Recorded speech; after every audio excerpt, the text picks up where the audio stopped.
اللہ کے جلال کا کیا عالم ہے اور اللہ تعالیٰ کے روب اور شان کا کیا عالم ہے. تو وہ تو حضور علیہ السلام، حضرت موسیٰ علیہ السلام تو اللہ سے باتیں کرتے تھے، بلکہ قرآن مجید میں تو یہ لکھا ہوا ہے کہ جب اللہ سے باتیں کرتے تھے اللہ تعالیٰ گال تھوڑی پوچھتا ہی، موسیٰ علیہ السلام گال نو لمکا دیتے تاکہ باتیں چلتی رہیں، بات گال مکڑ نہ دے. یعنی جیسے آپ سورہ طٰہٰ میں پڑھتے ہیں کہ حضرت موسیٰ علیہ السلام سے اللہ تعالیٰ نے جب پوچھا، سوال تو مختصر ہے، وَمَا تِلْكَ بِيَمِينِكَ يَا موسیٰ، اے موسیٰ علیہ السلام آپ کے ہاتھ میں کیا ہے؟ تو حضرت موسیٰ علیہ السلام نے جواب دیا، قَالَ هِيَ عَصَايَ، یا اللہ یہ میری لاٹھی ہے، یہ میری چھوٹی ہے، أَتَوَكَّأُ عَلَيْهَا، میں اس تے ٹیک لینا، وَأَهُشُّ بِهَا عَلَىٰ غَنَمِي، اپنے جڑے جانور انہوں چراون واسطے لے جاون واسطے بھی یہ میرے کام آمدی ہے. وَلِيَ فِيهَا مَعَارِبُ أُخْرَىٰ، اور یا اللہ میں نے صرف یہ کام نہیں کہ میں دنال ٹیک لا لینا یا بکریاں چرائینا، میں تو ہو رہی ہے دکل بہت سارے کام لینا، بہت مفید کامہ دے اندر سوٹی میرے کام آمدی. یعنی سوال مختصر ہے، آپ خود پڑھیں گے تو جواب لمبا ہے، کیونکہ ان کو شوق ہے کہ اللہ سے میری باتیں چلتی رہے، باتیں انہوں نے پیارے نبی علیہ السلام کو روکا کہ آپ اللہ سے ملاقات کر کے آ رہے ہیں، تو اس ملاقات میں کیا باتیں ہوئی؟ جس کا جو ذوق ہوتا ہے وہ اس ذوق کے مطابق باتیں کرتا ہے. کوئی کسان ہوتا ہے تو فصلوں کے ریٹ پوچھتا ہے یا اس طرح کی چیزوں میں انٹرسٹ لیتا ہے. کوئی کاروباری ہوتا ہے تو وہ اپنے حساب سے دلچسپی لیتا ہے. چونکہ آپ اللہ سے باتیں کرنے والے نبی ہیں تو آپ کو ان چیزوں میں دلچسپی ہے جو اللہ سے کیا بات ہے. کیونکہ دل میں محبت ہے تو اس محبت کی وجہ سے حضرت موسیٰ علیہ السلام نے فرمایا کہ آپ کی کیا باتیں ہوئی. تو حضور نے ساری بتائی ڈیٹیل، اور آپ نے فرمایا کہ اللہ نے مجھے 50 نمازوں کا تحفہ دیا. تو حضرت موسیٰ علیہ السلام نے فرمایا کہ آپ اللہ تعالیٰ کے پاس واپس جائیں، اور ابھی تو آپ دنیا میں واپس نہیں گئے ہیں، ادھر آپ آسمانوں پر ہیں، تو آپ اللہ تعالیٰ کو ریکویسٹ کریں کہ یہ نمازیں کم کی جائیں، یہ نمازیں بہت زیادہ ہے، مجھے بڑا ایکسپیرینس ہے، تجربہ ہے، میری امت نے کوئی نہ نمازیں پڑھیاں تے یہ نماز 50 تھوڑی امت نہیں پڑھنیاں تے وہ پھر تسی ہون مہربانی کرو جاؤ تے نماز گھٹوا کے. چنانچہ حضور تشریف لے گئے تو نمازیں 5 کم ہو گئیں. تو پھر بھی موسیٰ علیہ السلام نے ان کو روک لیا واپسی پر.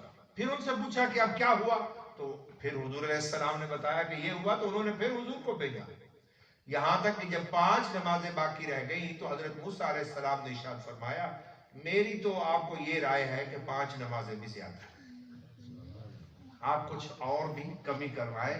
تو حضور نے فرمایا کہ اب مجھے شرم آتی ہے کہ میں 5 نمازوں کے لیے 5 نمازیں بھی نہ پڑھے لوگ، اب مجھے شرم آتی ہے کہ دوبارہ اللہ سے ریکویسٹ کروں. تو پھر یہ 5 نمازیں اللہ تعالیٰ نے البتہ ایک بات ارشاد فرمائی. اللہ تعالیٰ نے ارشاد فرمایا کہ میرے پیارے حبیب صلی اللہ تعالیٰ علیہ وآلہ وسلم، آپ نے کہا کہ نمازیں کم کر دیجئے اور نمازیں کم ہو گئی، لیکن میرا ایک قانون ہے کہ لا تبدیل لکلمات اللہ، میری باتیں چینج نہیں ہوتی، میری باتیں چینج نہیں ہوتی، میری باتیں تبدیل نہیں ہوتی، میری باتیں قائم رہتی ہیں. میں اپنی بات قائم رکھوں گا، اگرچہ آپ کا امتی پڑھے گا 5 نمازیں لیکن کاغذوں میں 50 لکھی جائے گی،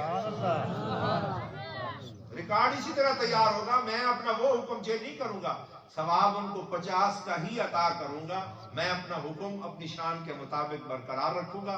تو آڈی گال نہیں مان لئیے کہ نمازہ کام کر دیتی ہے، اپنا آرڈر ہی میں باقی رکھنا ہے کہ ثواب 50 نمازہ. یہ شان ہے اس وحدہ لا شریک رب العالمین کی. تو حضور علیہ السلام یہ سارا سفر کر کے واپس آ رہے ہیں.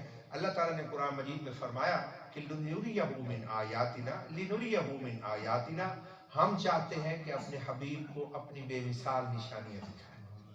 ہم ان کو جنت کا بھی سارا وزٹ کروائے، ہم ان کو آسمانوں کا بھی سارا وزٹ کروائے، ہم ان کو چاند سورج ستاروں کا نظام دکھائیں، تاکہ وہ چشم دید گواہی کو زمین پر بیان فرمائیں، آنکھوں دیکھا حال زمین پر بیان فرمائیں.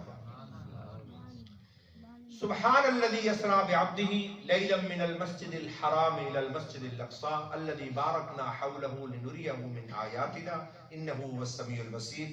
میرے معزز بزرگوں، جڑی قرآن مجید کی میں ایک آیت پڑھی ہے 15ویں سپارے دی پہلی آیت، وہ دا مفہوم عرض کر رہا ہوں. یہ قرآن مجید ہدایت کا سمندر. اس سے واسطے میرے دادا اور مرشد حضرت سید پیر مبارک شاہ صاحب بغدادی رحمۃ اللہ علیہ آپ ارشاد فرمائیے کہ میں اللہ نال وعدہ کیتا ہے جب تک میری زبان چلدی رہسی قرآن دی نوکری میں کرنی ہے لوگوں کو کرا. ساڑھے حضرت صاحب نے دو طریقے نال قرآن دی خدمت کی تھی. ایک تہار وسطی جا کے قرآن دا پیغام سنایا تو دوئی خدمتیں فرمائی نے کہ اپنی زندگی دے اندر 55 درس پڑھا لیتے. الحمدللہ کم و بیش 50,000 طالب علموں حضرت صاحب کے درسہ جو قرآن نصیب ہو گئے. 1917 پہلے درس بنے آئی, سن 2023 ہو گیا ہے, 105 سال ہو گیا. 105 سالہ دے اندر 50,000 بچے نور قرآن نصیب.